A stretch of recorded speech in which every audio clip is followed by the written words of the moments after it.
धन्यवाद करते हैं एक बार फिर से हम आपके पवित्र चरणों में पाए हैं और धन्यवाद करते हैं इस उत्तम जीवन के लिए प्रभु जो आपने हमें प्रदान किया है। धन्यवाद करते हैं कि हम एक बार फिर से प्रभु जीवनों में पाए जाते हैं और वो सिर्फ इसलिए प्रभु कि हम अपने वचन से कुछ सीखें, अपने जीवन को इस योग्य बना सकें ताकि हमारा ये जीवन आपको ग्रहण योग्य होने वाला हो सके। धन्यवाद करते हैं पवित्र आत्मा आपकी उपस्थिति के लिए। आप अपनी प्रतिज्ञा के अनुसार आपने कहा है कि जहाँ आपके नाम से 2-3 इकट्ठे होते हैं आप वहाँ उपस्थित होते हैं। हम आपका हृदय से स्वागत करते हैं। आप हमारे हृदय में प्रवेश कीजिए, वचन सुनने की, समझने की, बोलने की सामर्थ्य प्रदान कीजिए। हमें इतनी बुद्धि और ज्ञान नहीं है हम आपके पवित्र वचन को समझ सकें, परंतु आपने हमें वो सहायता दिया है जो पवित्र आत्मा के रूप में हमारे बीच में उपस्थित है। हम अपने हृदय में आपको आमंत्रित करते हैं, आप आइए हमसे बातचीत कीजिए पवित्र आत्मा, और उन्हें दीजिए कि हमारा ये जीवन अधूरे नहीं परंतु पूर्ण आनंद में आपकी संगति में व्यतीत होने वाला है। और प्रभु हमारा ये जीवन आपको ग्रहण हो, हमारे जीवन से आपके नाम को नहीं सुने। धन्यवाद आपकी उपस्थिति के लिए, धन्यवाद पवित्र आत्मा आपकी उपस्थिति के लिए। मुझे अपना अभिषेक प्रदान कीजिए, मुझे इतना ज्ञान दें कि मैं आपके पवित्र वचन को समझ सकूँ। धन्यवाद पवित्र आत्मा कि आप हमें वचन को समझाते हैं, सिखाते हैं, हमारे जीवन को इसी योग्य बनाते हैं कि हमारे जीवन से आपके नाम को ग्रहण करें। हर एक बात के लिए धन्यवाद करते हैं। वचन का सुनना, वचन का बोलना, वचन का पढ़ना, हमारे गीतों को गाना, हमारी स्तुति और आराधना करना, सब कुछ आपको ग्रहण योग्य होने वाला हो सके। इस प्रार्थना को अपने उद्धार करता प्रभु यीशु मसीह के नाम से मांगता हूँ, सुने और ग्रहण करें। आमीन। आइए मेरे साथ निकाल लीजिए निर्गमन की पुस्तक उसका 3रा अध्याय।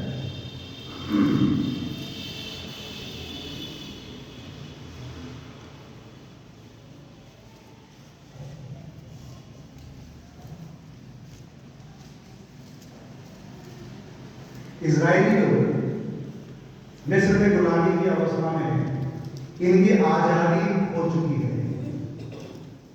ये अपनी आजादी को खो चुके हैं और इनको आजादी खोए हुए लगभग 430 वर्ष हो चुके हैं। इजरायली 430 वर्षों से अपनी आजादी को खोकर मिस्र की गुलामी में है और मिस्र की गुलामी में के निरंतर प्रार्थनाएं कर रहे हैं। वो कष्ट जो उनको सहने पड़ रहे हैं, एक गुलाम के समान अपने जीवन को व्यतीत कर रहे हैं और 430 वर्ष का समय कोई कम नहीं हुआ। हो सकता है मेरे और आपके जीवन में हम ऐसी बहुत सी आदतों के गुलाम हो चुके हैं, हम उनसे आजादी को चाहते हैं परंतु हमें आजादी नहीं मिल रही। हम चाहते हैं हम अपनी उस बुरी आदत को छोड़ दें परंतु शायद छोड़ नहीं पा रहे। हम गुलाम बन चुके हैं, हम आजादी चाहते हैं, हमारी आजादी जो है वो खो चुकी है, जैसे कि इजरायलियों की आजादी खो चुकी है। 430 वर्षों से प्रार्थनाएं कर रहे हैं और 430 वर्षों के बाद 7वीं आयत में, 3रे अध्याय में 7वीं आयत में लिखा हुआ है, फिर यहोवा ने कहा, मैंने अपनी प्रजा के लोगों को जो मिस्र में है उसके दुख को निश्चय देखा है और उनकी जो चिल्लाहट परिश्रम करने वालों के कारण होती है उसको भी मैंने सुना है और उनकी पीड़ा पर मैंने चित्त लगाया है। इसलिए अब मैं उतर आया हूँ कि उन्हें मिस्रियों के वश से छुड़ाऊं और उस देश से निकाल कर एक अच्छे और बड़े देश में जहाँ दूध और मधु की धाराएं बहती हैं, अर्थात कनानी, हित्ती, एमोरी, परिज्जी, हिब्बी और यबूसी के स्थान में पहुंचाऊं। प्रभु भी चाहता है कि हमारी वो आदतें छूट जाएं। इजराइली भी चाहते थे कि हमारी ये आज़ादी जो है, ये जो गुलामी है ये छूट जाए और हम आज़ाद हो जाए, हम स्वतंत्र हो जाए, परंतु बेचारे मजबूर थे। मजबूर कैसे थे? उनके पास हथियार नहीं थे, गाड़ी मिट्टी का काम करने वाले लोग थे, हथियार चलाना नहीं जानते, उनके पास सलाह देने वाला कोई नहीं था। चाहे देते थे युद्ध करना, परंतु हथियार चलाना नहीं जानते, हथियार ही नहीं है उनके पास। मन के अंदर विश्वास तो है कि हमें स्वतंत्र होना है, हमें उस आजादी को हम खो चुके हैं उसे फिर से प्राप्त करना है, परंतु नहीं कर पाए।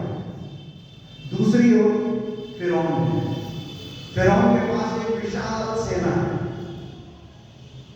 उसके पास सारे मंत्री लोग हैं जो उसको सलाह देते रहते हैं, उसके पास एक बड़ी फौज है, वो पूरी तरीके से लड़ने के लिए तैयार है।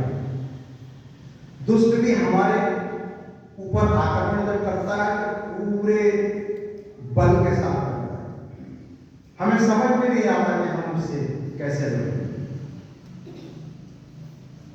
इजरायलियों के पास हथियार नहीं है, परंतु फिरौन के पास सारे हथियार हैं, दुष्ट के पास सारे हथियार हैं, परंतु हमारे पास हथियार होते हुए भी हम उस हथियार को जानते नहीं, पहचानते नहीं। क्या है? एक मेमने का लहू, मेमने के लहू की छाप परमेश्वर ने 430 वर्षों की गुलामी को एक पल में हटा दिया। मेमने का वो लहू, कहा गया कि हर व्यक्ति अपनी चौखट पे लगा ले, हर इस्राएली उस मेमने के लहू को अपने घर की चौखट पे लगा ले। और जब सारे इस्राएलियों ने उस लहू को अपने अपने घर की चौखट पे लगा दिया, मौत का फरिश्ता वहां से निकला और जितने घरों के ऊपर वो लहू की छाप थी उन घरों को छोड़ दिया, और जिन घरों पर वो लहू की छाप नहीं थी उन सारे घरों के पहले मर गए। और वो इतने घबरा गए कि वो इजरायलियों से हाथ जोड़ के कहने लगे, भैया तुम यहां से जाओ। और इजरायलियों ने उनका सोना, चांदी, रुपया, पैसा जो कुछ भी था वो सब उनसे लिया और उस खोई हुई आजादी को प्राप्त कर लिया। क्या मेरे और आपके हृदय की चौखट पे यीशु मसीह का लहू की छाप है? अगर है तो हम उस आजादी को प्राप्त कर सकते हैं, अन्यथा गुलामी में ही अपने जीवन को निकाल देंगे। दुष्ट यही चाहता है, वो नहीं चाहता कि हम उस लहू की छाप को अपने ऊपर लें। वो लहू की छाप हमें हमारी खोई हुई आजादी को दिला सकती है। कितनी ही पुरानी आदत हो, 430 वर्ष पुरानी नहीं होगी। हम में से यहां किसी की भी आयु 100 तक तो है ही।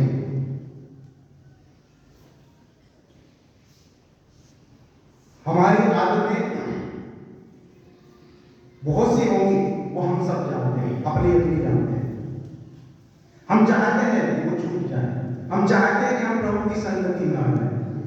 लहू की छाप अगर है वो तो संगति में आएंगे, अगर लहू की छाप नहीं है तो उसी गुलामी में चले जाएंगे।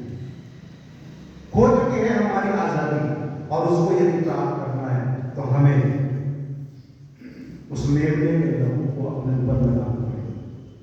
430 वर्षों की गुलामी को एक दिन में उस लहू के छाप में बदल दिया, गुलामी समाप्त हो गई, फिर से वो आजादी मिल गई। दूसरी बात, उत्पत्ति 26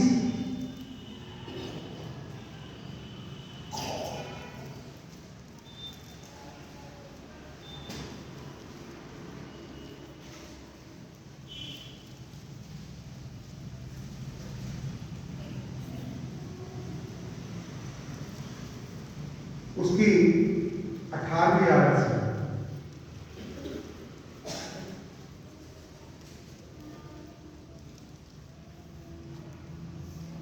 यानी क्या है? तब जो हुए उसके पिता अब्राहम के दिनों में खोजे गए थे, और अब्राहम के मरने के बाद फलिश्तियों ने भर दिए थे, उनको इसहाक ने फिर खुदवाया और उनके वे ही नाम रखे जो उसके पिता ने रखी थी।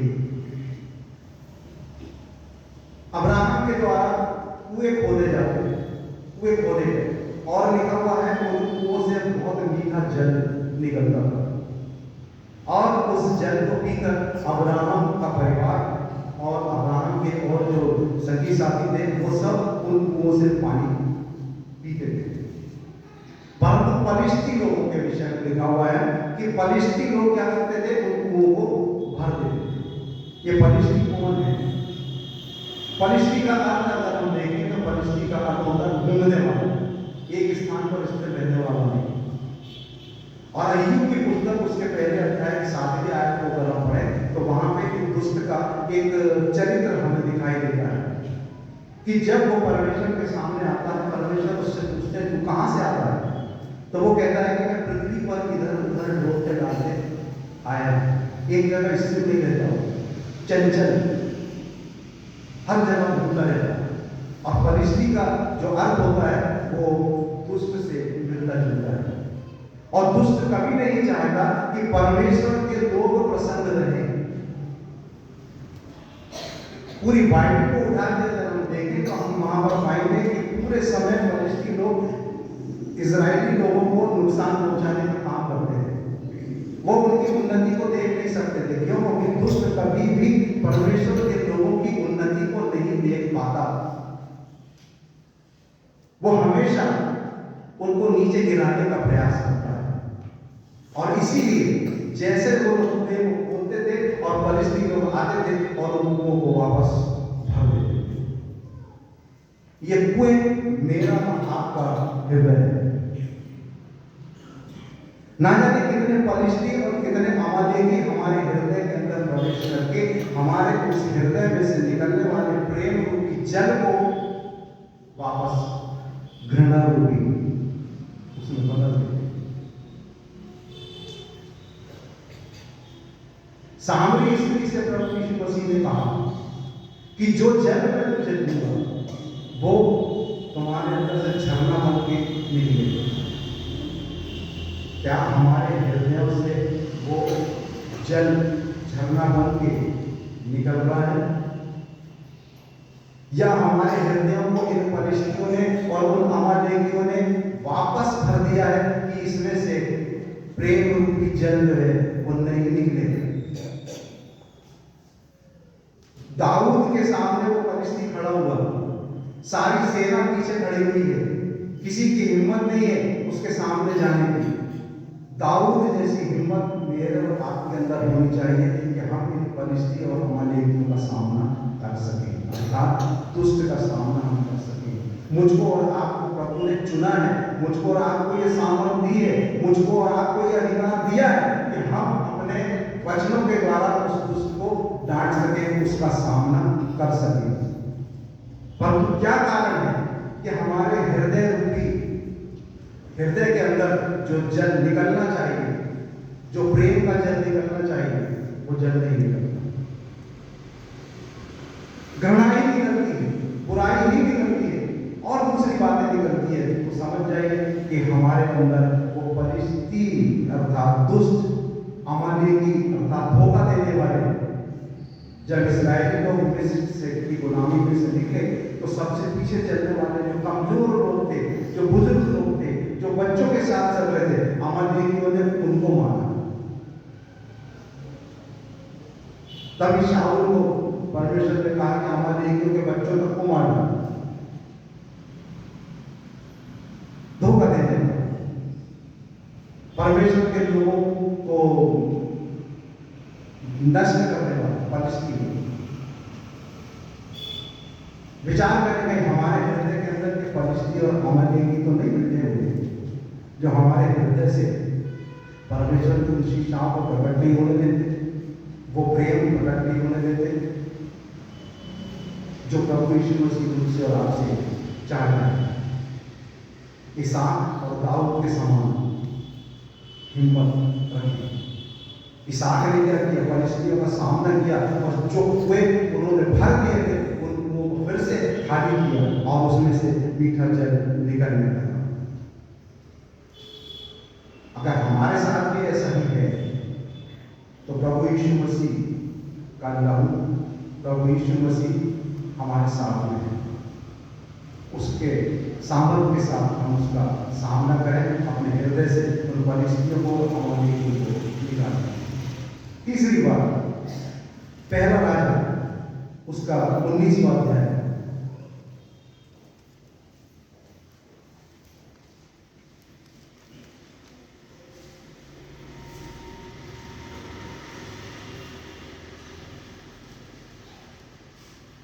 यह एलिया के विषय में लिखा हुआ है।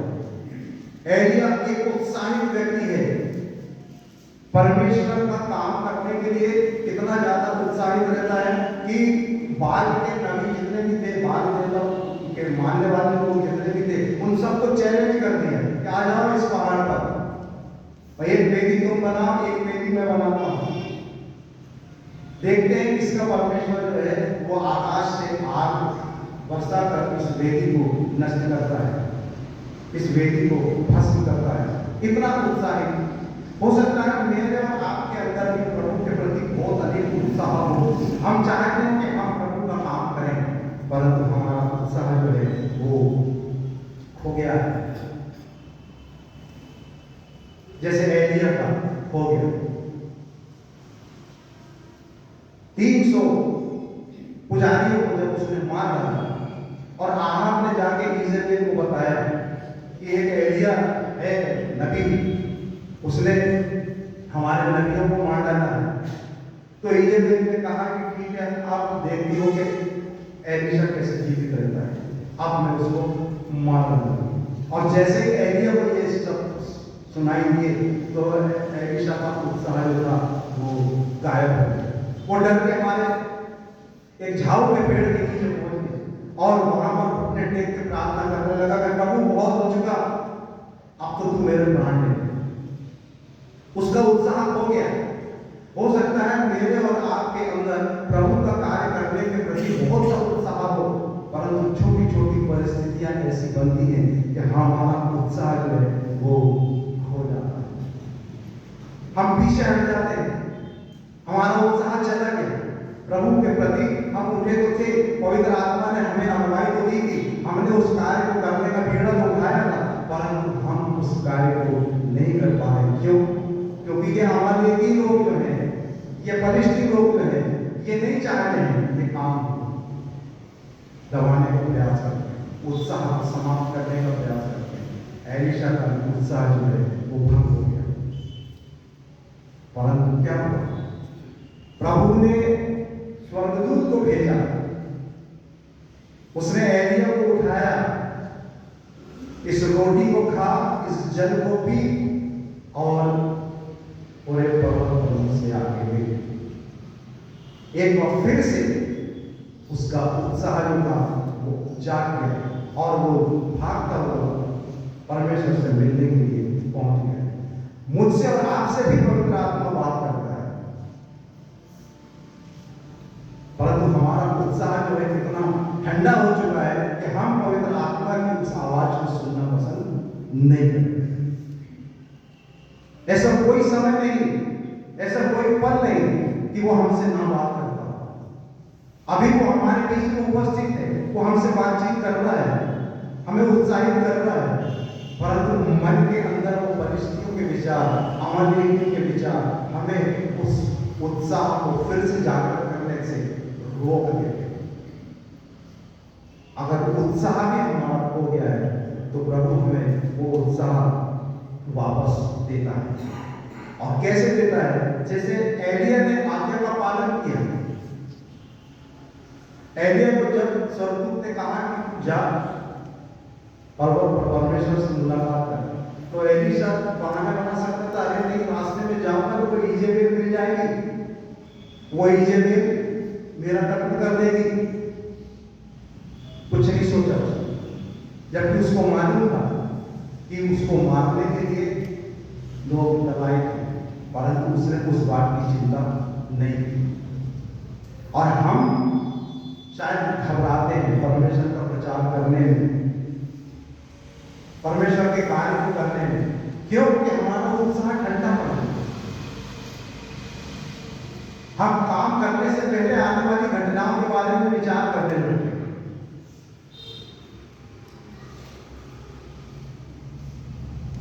और हम अपने उस कार्य को नहीं कर पाते जिस कार्य को करने के लिए पवित्र आत्मा हमें अगुवाई दी। अगली बात देखिए, प्रेरितों के काम, उसका 8वां अध्याय।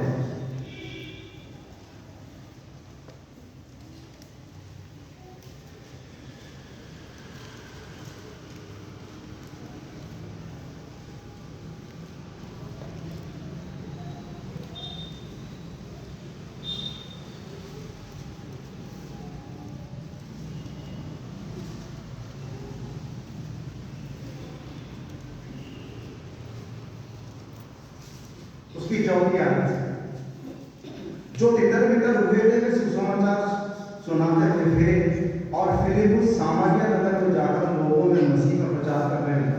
जो बातें फिलिप्पुस ने कही उन्हें लोगों ने सुनकर और जो चिन्ह वो दिखाता था उन्हें देखकर होकर मन लग गया, क्योंकि बहुतों में से अशुद्ध आत्माएं बड़े शब्द से चिल्लाती हुई निकल गई और बहुत से लकवे के रोगी और लंगड़े भी अच्छे किए गए और उस नगर में बड़ा आनंद छा गया। उस नगर में बड़ा आनंद छा गया मतलब इसके पहले उस नगर में आनंद नहीं था। उनका आनंद जो था वो खो चुका था, वो खुशी जो थी वो खुशी उनकी खो चुकी थी।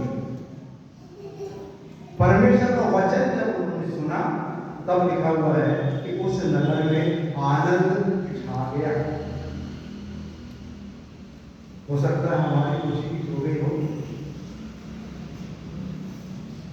हमारा आनंद भी हो खो चुका हो। जब परमेश्वर का वचन सुनाया गया, आश्चर्य कर्म किए गए, तब लिखा हुआ है उस नगर में आनंद छा गया। उसके पहले उस नगर में आनंद नहीं था।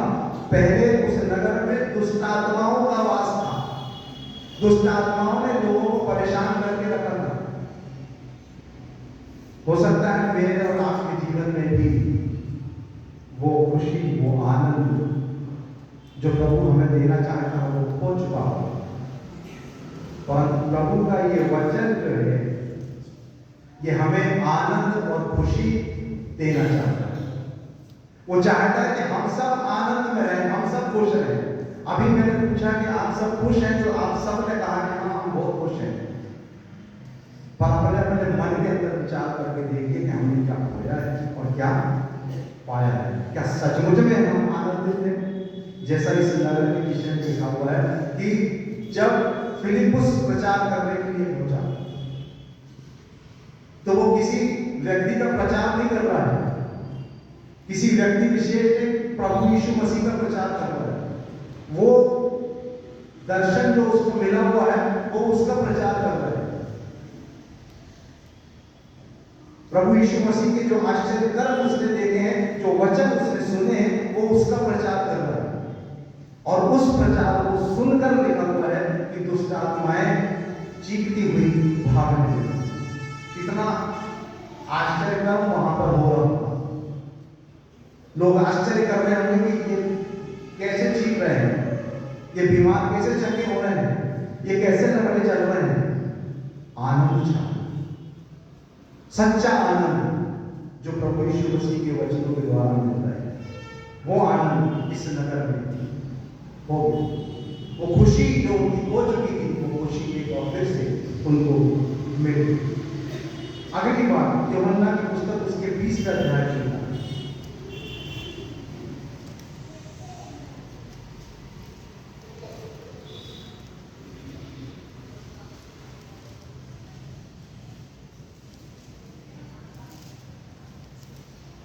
उसकी 24वीं आयत, परंतु 12 में से एक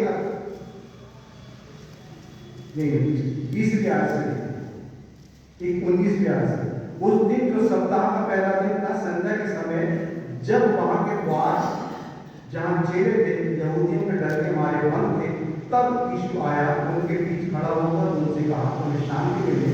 और यह कहकर उसने अपना हाथ अपना पंजर उनको दिखाए। तब चेहरे प्रभु को देखकर आनंदित हुए यीशु ने फिर कहा उनसे कहा तुम्हें शांति मिले, जैसे पिता ने मुझे भेजा है वैसे ही मैं भी तुम्हें भेजता हूँ। ये कहकर उसने उन पर फूंका और उनसे कहा पवित्र आत्मा लो, जिनके पाप तुम क्षमा करो वे उनके लिए क्षमा किए गए, जिनके तुम रखो वे रखे गए। परंतु 12 में से एक अर्थात थोमा, जो दिदुमुस कहलाता है, जब यीशु आया तो उनके साथ ना था। यीशु मसीह कब्र में है, तीसरे दिन मृतकों में से जी उठे हैं और फिर अपने चेलों से मिलने के लिए जब आए हैं तो थोमा वहां पर नहीं है। बाकी चेले दूसरे जो हैं वो वहां पर हैं और प्रभु यीशु मसीह ने वो चिन्ह जो दिखाने चाहिए थे वो सारे चिन्ह उनको दिखाए और प्रभु यीशु मसीह ने उन्हें कहा कि तुम्हें शांति मिले और उन्हें पवित्र आत्मा का दान भी दे दिया। परंतु लिखा हुआ है कि 12 में से एक अर्थात थोमा, जो दिदुमुस कहलाता है, जब यीशु आया तो उसके साथ ना था। थोमा अकेला नहीं है। थोमा कहाँ गया है बाइबल इसके विषय में नहीं बताती, परंतु थोमा वहां पर नहीं है। आगे लिखा हुआ है 25वीं आयत में, जब अन्य चेले उससे कहने लगे हमने प्रभु को देखा, तब उसने उनसे कहा जब तक मैं उसके हाथों में कीलों के छेद ना देख लूं और कीलों के छेदों में अपनी उंगली ना डालूं और उसके पंजर में अपना हाथ ना डालूं, तब तक मैं विश्वास नहीं करूंगा। थोमा जो प्रभु के साथ इतने समय तक रहा, सब कुछ उसने देखा, सब कुछ उसने सुना, परंतु उसका दर्शन जो है वो खो गया। हो सकता है मेरा आपका दर्शन भी खो चुका है। थोमा कहां पर है इसके पीछे में बाइबल नहीं बताती। बाइबल में नहीं लिखा है कि थोमा कहां गया था। यह जरूर बताती है कि 8 दिन के बाद चेलों के साथ थोमा है। 8 दिन कहां पर है ये बाइबल नहीं बताती, परंतु 8 दिन बाद वो फिर से चेलों के साथ में है और जब चेलों के साथ में है तो यीशु मसीह वहां पर फिर आते हैं और फिर सिर्फ थोमा से बात करते हैं, वो बाकी से नहीं।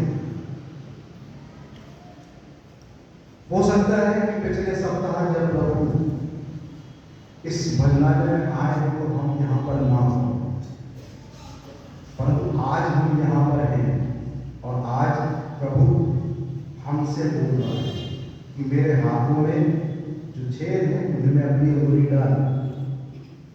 वो पंजर जिसमें भाला मारा गया था उस पंजर में अपने हाथ को डाल।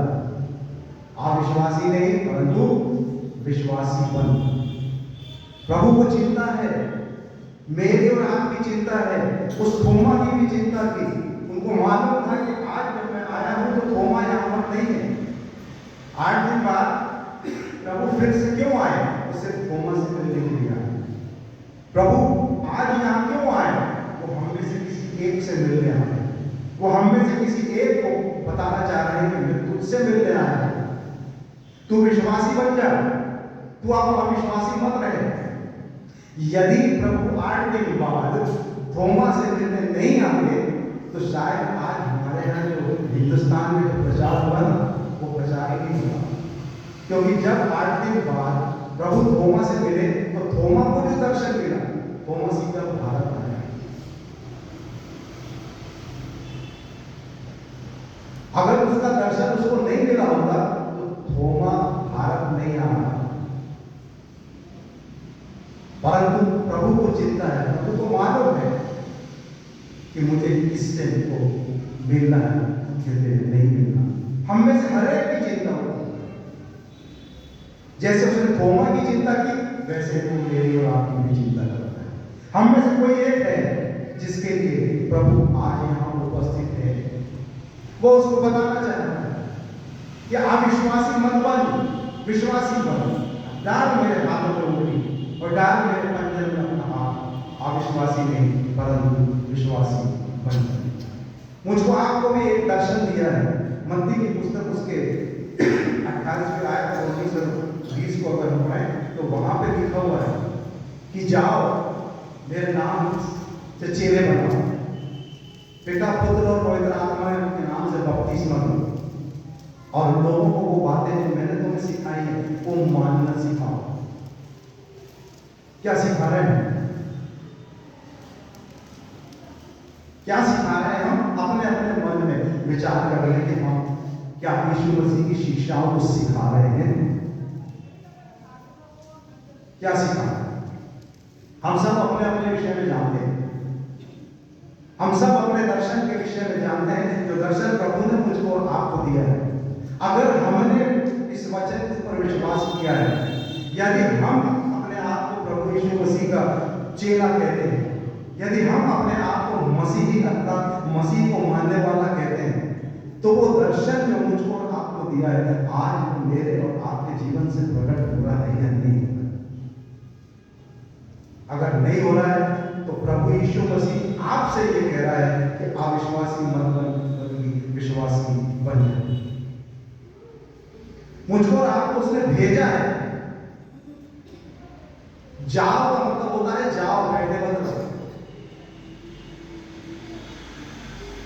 हम क्या कर रहे हैं ये हम जानते हैं। हमारा दर्शन हमारे साथ में है या हम उसको खो चुके हैं ये भी हम जानते हैं। क्या हमारी आजादी को हम खो चुके हैं? अगर खो चुके हैं तो प्रभु यीशु मसीह पर दृष्टि करें। हमारे हृदय रूपी कुओं को यदि परिस्थितियों ने अमालेकियों ने भर दिया है तो यीशु मसीह पर दृष्टि करें। यदि हमारा उत्साह जो प्रभु यीशु मसीह के प्रति होना चाहिए, जो इस पवित्र वचन के प्रति होना चाहिए, यदि वो खो चुका है तो प्रभु यीशु मसीह पर दृष्टि करें। यदि वो खुशी वो आनंद जो खो चुका है तो प्रभु यीशु मसीह पर दृष्टि करें। यदि वो दर्शन खो चुका है तो प्रभु यीशु मसीह पर दृष्टि करें। भजन संहिता 51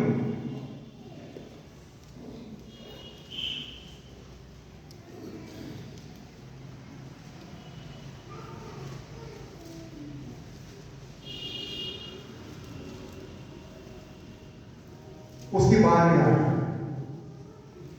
राजा दाऊद अपने किए हुए उद्धार का हर्ष मुझे फिर से दे।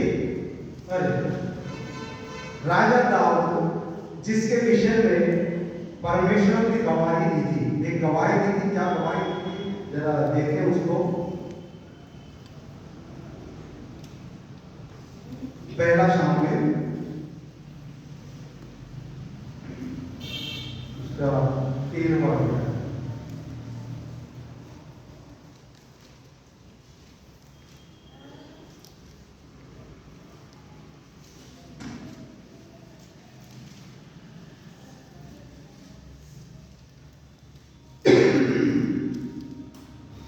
और उसकी 14वीं आयत में लिखा हुआ है,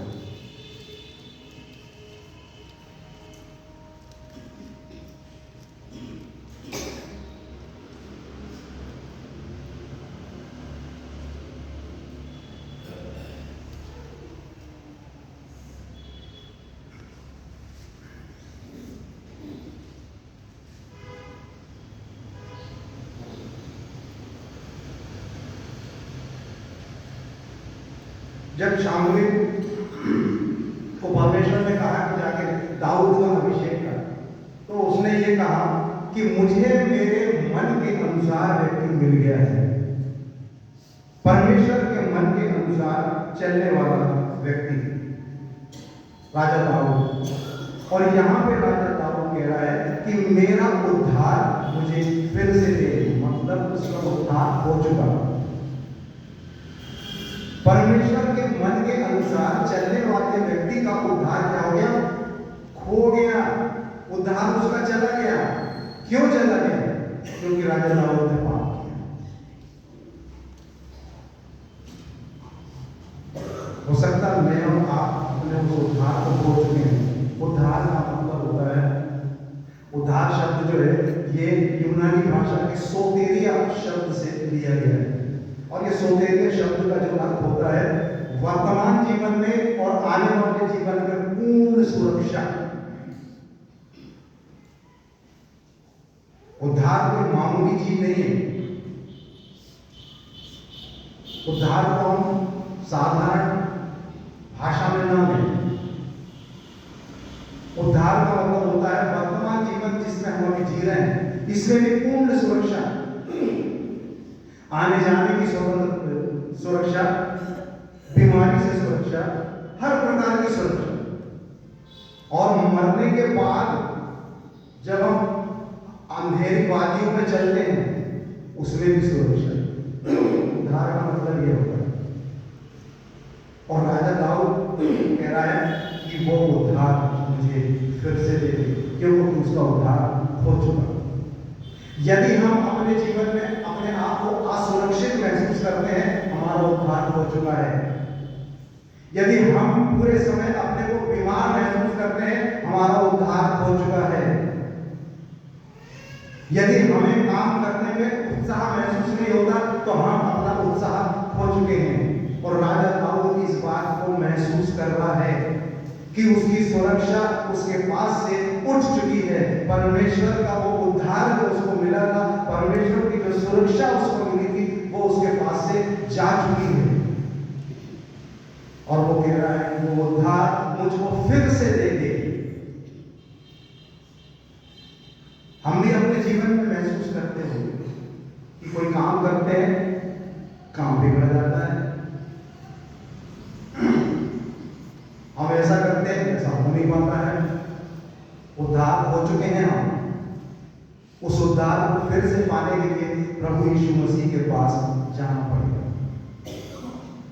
टूटा हुआ हृदय, कोई दूसरा होता तो शायद परमेश्वर उसको रास्ता नहीं दिखाते, परंतु दाऊद चूंकि परमेश्वर के मन के अनुसार था, इसीलिए परमेश्वर ने ही दाऊद को रास्ता दिखाया उस उद्धार को वापस प्राप्त करने का।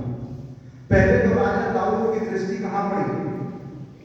आगे बढ़े अगर इसको 15वीं आयत से, हे प्रभु मेरा मुंह खोल दे। 51 का 15। हे प्रभु मेरा मुंह खोल दे, तब मैं तेरा गुणगान कर सकूंगा, क्योंकि तू मेल बलि से प्रसन्न नहीं होता, नहीं तो मैं देता। होम बलि से भी तू प्रसन्न नहीं होता। सबसे पहले तो राजा दाऊद की दृष्टि पड़ी उस बकरे के ऊपर कि मैंने पाप कर लिया है, अब मुझे बकरे का बलिदान चढ़ाना पड़ेगा। परंतु परमेश्वर ने कहा कि नहीं, मैं किसी जानवर के बलिदान से प्रसन्न होने वाला नहीं। तब दाऊद ने प्रश्न किया होगा कि प्रभु मैं फिर क्या करूं? तो आगे लिखा हुआ है, टूटा मन परमेश्वर के योग्य बलिदान है। तू अपने हृदय को तोड़ ले, तू अपने अपराधों को मान ले और फिर प्रतिज्ञा कर कि ये अपराध को मैं दोबारा नहीं करूंगा। तब तो मैं तुझे क्षमा करूंगा, तब मैं तुझे ग्रहण करूंगा। कोई दूसरा होता तो शायद परमेश्वर उसको नहीं समझाते, परंतु दाऊद जो कि परमेश्वर के मन के अनुसार था, मन के अनुसार चलने वाला था, पाप तो कर लिया, हमने भी पाप तो कर लिया, परंतु टूटा मन लेके परमेश्वर के सामने आ जाए, टूटा हृदय लेकर प्रभु के सामने आ जाए, उसके चरणों में आ जाए, मान ले अपने अपराधों को कि हाँ प्रभु मैंने अपराध किया, मुझको क्षमा। और लिखा हुआ है जो अपने अपराध को मान लेता और उसको छोड़ के देता उस पर दया की जाए, परंतु जो अपने अपराध को छिपा के रखता है उस पर दया नहीं की जाएगी। राजा दाऊद ने अपने अपराध को छिपाया नहीं, उसने अपने अपराध को मान लिया। लिखता वो भजन में लिखता है कि मेरा अपराध निरंतर मेरी दृष्टि में रहता है, तो नहीं भूलता उस बात को और बार बार परमेश्वर से क्षमा मांगता है। हम तो शायद अपने आप को पापी कहने में भी हमें डर लगता है, मानते हैं अपने आप को पापी नहीं, हम तो सब घर भी हैं,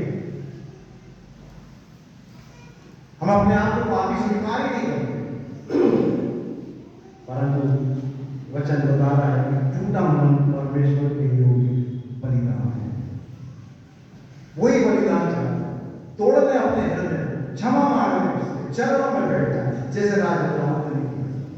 वो खोया हुआ उद्धार हम फिर से पा लेंगे। और जब हम खोया हुआ उद्धार पा लेंगे, तब हमारे जीवन से परमेश्वर की महिमा प्रकट होगी, जिससे राजा दाऊद के जीवन से। अगली बात लूका की पुस्तक उसका 19वां अध्याय और उसकी 10वीं आयत।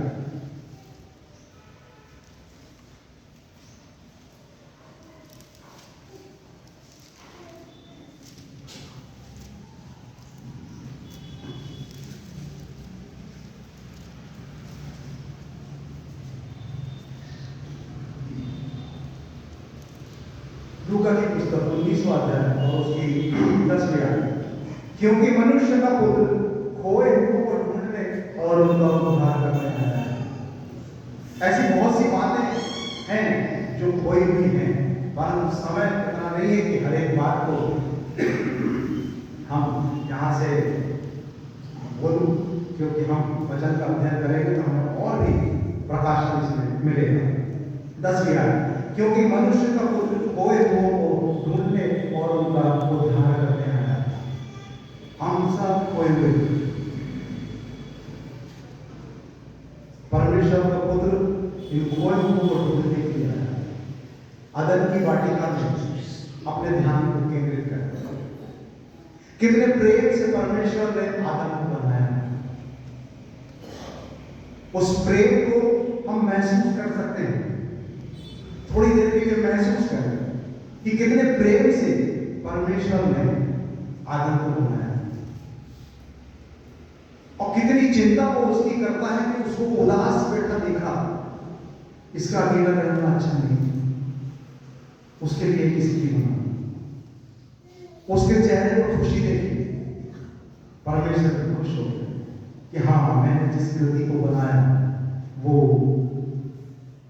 प्रसन्न है। प्रतिदिन सुबह और प्रतिदिन शाम को वो उससे मिलने आ रहा है। बड़ी खुशी के साथ वो आदम से मिलता है, दोनों बातचीत करते हैं। एक शाम परमेश्वर आदम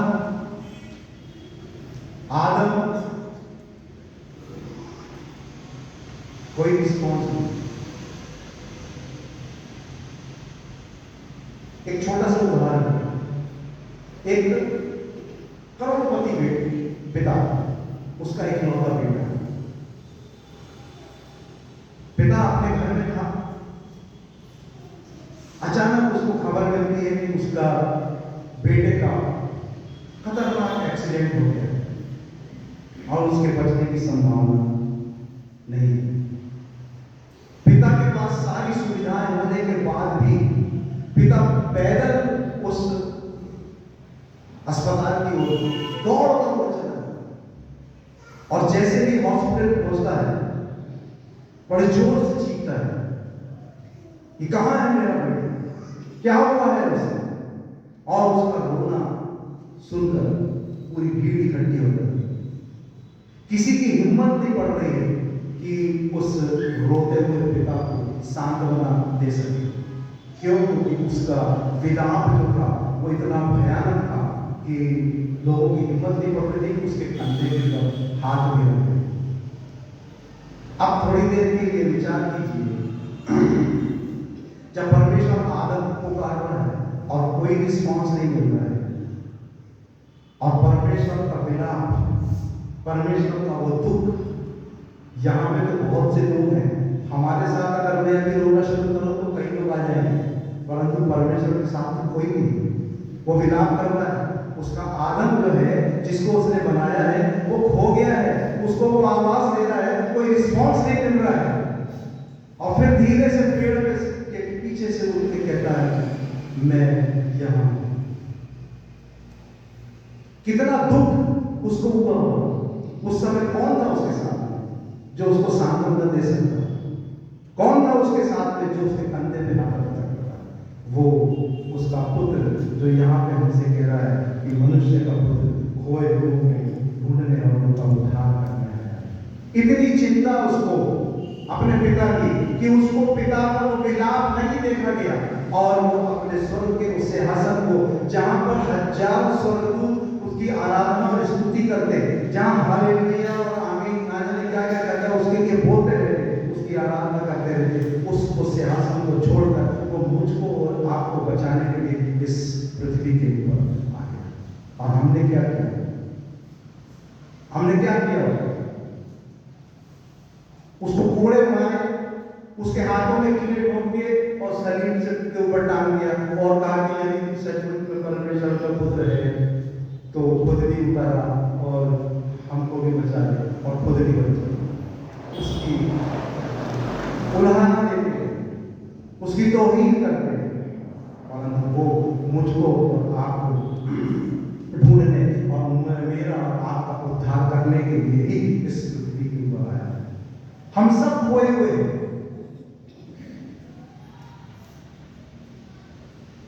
हमको ढूंढने के लिए हुआ है। कहें अपने अपने स्थान में कि प्रभु मैं यहाँ पे, मैं जानता हूं कि मेरा उद्धार होता है।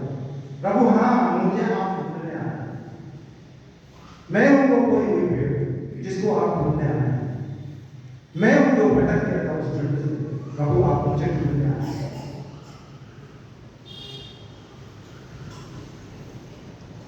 यशायाह 53 में प्रभु के उस चेहरे का वर्णन किया गया है कि उसने किस प्रकार मेरे और आपके लिए कष्टों को सहा, मेरे और आपके लिए उसने दुख को सहा। 53 यशायाह 53।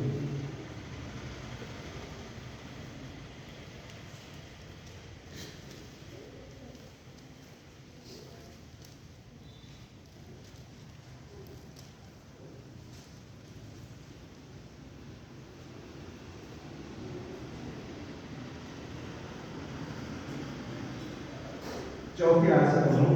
निश्चय उसने हमारे लोगों को सह लिया, हमारे लोगों को उठा लिया, तो भी हमने उसे परमेश्वर का मारा कूटा और दुर्दशा में पड़ा हुआ समझा। परंतु वो हमारे ही अपराधों के कारण घायल किया गया, वो हमारे अधर्म के कामों के कारण कुचला गया। हमारी शांति के लिए उस पर ताड़ना पड़ी कि उसके कोड़े खाने से हम चंगे हो जाएं। हम तो सब के सब भेड़ों के समान भटक गए थे, हम में से हर एक ने अपना अपना मार्ग किया, और यहोवा ने हमें सबों के अधर्म का बोझ उसी के ऊपर लाद दिया। तीसरी आयत में लिखा है, वह तुच्छ जाना जाता और मनुष्यों का त्यागा हुआ था और दुखी पुरुष था, रोग से उसकी जान पहचान थी और लोग उससे मुंह फेर लेते थे, और तुच्छ जाना गया और हमने उसका मूल्य ना जाना। कितना सब कुछ उसने सहा, इसलिए सहा कि मेरा और आपका उद्धार हो। वो हमने से किसी एक को ढूंढने के लिए आया है। थोड़ी देर के लिए मूर्ख बन जाए, थोड़ी देर उस नवयुवक के समान नहीं जो प्रभु के सामने आया और उसने कहा कि प्रभु उद्धार पाने के लिए मैं क्या करूं। प्रभु ने उससे कहा, शिक्षाओं को मानता हूं मैं, ऐसा कर सब करता हूं मैं। प्रभु ने कहा, मुझे भी एक बात की घड़ी है, अपने सारी संपत्ति तो तेरी है ना, वो सब कंगालों को बांट दे और मेरे पीछे। उसका मुंह उतर गया। ये संपत्ति मेरी बुद्धि और मेरा ज्ञान है, जिसको मैं छोड़ना नहीं चाहता, जिस पर मैं सबसे ज्यादा घमंड करता हूं। प्रभु इसको छोड़ने के लिए कह रहा है, ये बुद्धि और ज्ञान को छोड़ दो, क्योंकि मैंने जगत के मूर्खों को चुन लिया। मूर्ख बन जा थोड़ी देर के लिए। प्रभु का आत्मा आपको अभी स्पर्श कर रही है। ये जो विचार हमारे मन के अंदर होते हैं, ये हमें प्रभु से दूर करते हैं। उस युवक के अंदर थोड़ी सी भी मूर्खता होती तो उद्धार पा गया। पौलुस जैसे बुद्धिमान हम यहाँ जितने बैठे कोई नहीं। 7 भाषाओं को जानने वाला, यहूदी धर्म का ज्ञाता, वो कहता है परमेश्वर ने जगत के मूर्खों को चुन लिया, क्योंकि वो खुद मूर्ख बना। जब वो मूर्ख बन गया तो प्रभु ने उसे उठाकर ऊंचाइयों पर बैठा। उसके रुमाल से लोग चंगे होने लगे, उसकी परछाई से लोग चंगे होने लगे, सिर्फ इसलिए कि वो मूर्ख बन गया। हम तर्क करने लगते, हम विचार करने लगते, अगर ऐसा हुआ तो, परंतु तो चुनने के लिए आया, मुझको और आपको ढूंढने के लिए आया। पौलुस को एक बार आवाज दी, पौलुस ने उस आवाज को सुन लिया। जितने चेले हैं इनको भी कहा मेरे पीछे हो लो। किसी ने कोई तर्क वितर्क नहीं किया, प्रभु के पीछे हो लो। चाहे वो पढ़े लिखे थे, चाहे वो अनपढ़ थे, मछुआरे ज्यादा पढ़े लिखे नहीं थे, परंतु प्रभु ने कहा बस आजा, नाव छोड़ दी, जाल छोड़ दिया, प्रभु के पीछे चल रही। मूर्ख बन गए सब, और जब मूर्ख बन गए तो प्रभु ने शिरोमणि बन गए, और हम बुद्धिमान बन गए, परंतु उद्धार पाए नहीं। अपनी बुद्धि से उद्धार पाने की कोशिश कर रहे, नहीं मिलेगा। अपने प्रयासों से उद्धार पाने की कोशिश कर रहे, नहीं मिलेगा। मूर्ख बन जाओ, थोड़ी देर उद्धार हो जाएगा। सारे तर्क वितर्क छोड़ो, प्रभु कहता आजा बेटा, आजा, आजा बेटी, आजा। और जब प्रभु की उस आज्ञा का पालन करके हम प्रभु के निकट आएंगे तो जो कुछ हमने खोया है वो सब हमें मिल जाए, सब मिल जाए, कुछ भी नहीं छूटेगा। तब हम कहेंगे कि हाँ हमारा आनंद पूरा हुआ। प्रभु क्यों कह रहे हैं कि तुमने आज तक कुछ नहीं मांगा। हम मन में कहते प्रभु सब कुछ तो मांग लिया, हमने अच्छा एजुकेशन मांगा था, प्रभु आपने दे दिया। अच्छी पत्नी मांगी थी, प्रभु आपने दे दी। अच्छे बच्चे मांगे थे, प्रभु आपने दे दिया। अच्छा घर हमने मांगा, प्रभु आपने दे दिया। सब कुछ तो दे दिया, परंतु फिर भी प्रभु कह रहा तुम्हारा आनंद अधूरा है, क्योंकि तुमने उद्धार नहीं पाया, तुमने उस पवित्र आत्मा को नहीं पाया, तुमने अपने भरे हुए कुएं को खाली नहीं किया है। तुम अभी तक अपनी पुरानी आदतों के गुलाम हो, तुम्हें आजादी की आवश्यकता है। तुम खुश नहीं हो, ऊपर से तो बोलते हो कि मैं बहुत खुश हूं, परंतु अंदर से टटोल के देखो तो हम कहेंगे कि हम खुश नहीं हैं। हमारे अंदर प्रभु के प्रति जो उत्साह होना चाहिए वो उत्साह हम खो चुके हैं। और प्रभु कह रहा है कि मांगो तो सब कुछ जो आनंद तुम्हारा खो चुका है, जो कुछ तुम्हारा खो चुका है, वो सब मैं तुमको दे दूंगा। तुम्हारा आनंद जो तुम्हारी अधूरा है वो पूरा हो जाएगा। परमेश्वर हम सबको वचन के द्वारा आशीषित करें। आइए हम प्रार्थना में सब को झुकाएं। सर्वशक्तिमान